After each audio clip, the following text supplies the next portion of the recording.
We're going to bring in now Wisconsin Republican Congressman Derek Van Orden joining us now. Congressman, always a pleasure. You had a good night. You also run uncontested, though, so congratulations to that.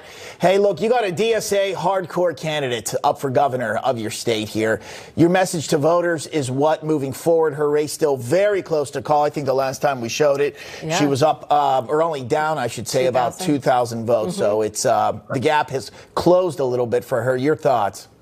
Well, first and foremost, I want to thank all the folks that voted for me today.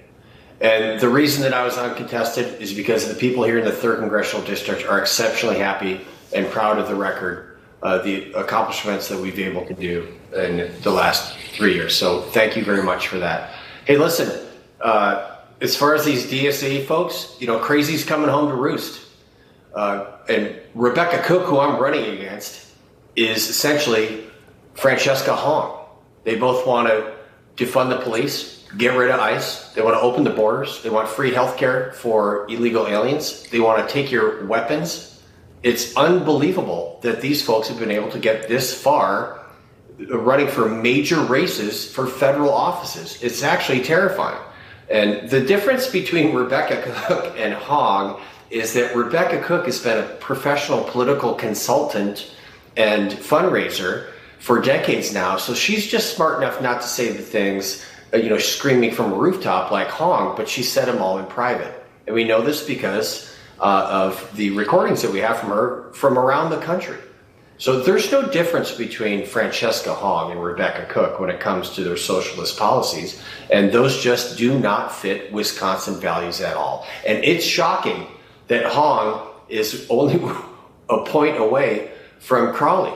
And I'm telling you right now, if Crowley wins this thing, it'll be another example of the Democrat regime elites picking a candidate. They did that with Kamala Harris. There was no primary. And there's been no primary here in the 3rd. Rebecca Cooke got on a plane, and I know this because I happened to be on the same plane after she lost this last cycle, flew right to Washington, D.C. to meet with Hakeem Jeffries and the rest of the D.C. elites, and they anointed her the candidate. So everyday Democrats here in the state of Wisconsin, 3rd Congressional District, I'll be frank, they're pissed because they know that there was no primary here in the 3rd. Cooke was the anointed one. Let's do, we have Cooke's record right, up here. We want to put some of it up right now and take a look at that on the screen. As you mentioned, she's calling to defund the police, called ICE disgusting and wrong, campaign against Wisconsin's voter ID. She wants to ban guns, supports sex changes for minors. Seems pretty not common sense to me. Congressman, that's who you're up against here, and I agree with everything you just said.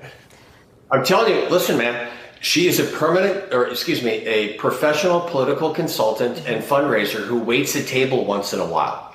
Here's what else Rebecca Cooke did.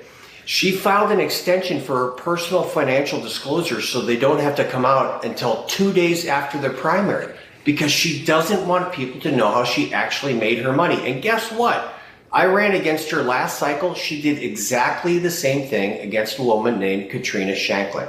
So Rebecca Cooke understands that the people here in the 3rd Congressional District despise the permanent political class. Right. They do not like political operatives that are selected by the DC elitists, and that's exactly what happened with Rebecca Cooke this time. She is not who she says she is. And what's interesting, the more sunlight that shined on her, the faster that cockroach is going to run away. Well, it seems to be all these candidates here. They have to go back, scrub everything, say, "Oh, I was young," or just try and hide. It was a hot take. In this case, that's what they're calling it, a hot take. And Congressman, you've made it very clear that Francesca Hong and Rebecca Cooke, they're in lockstep. They shouldn't even be in your state. Maybe California is a better state for them. But Congressman Derek Van Orden, we have to leave it there. Thank you so much for joining us. Well, thanks for having me, and God bless you. And thanks again, everybody that voted for me. I appreciate it greatly. I'll continue to work for you in Washington, D.C. All right, there you go. We'll be following the race closely.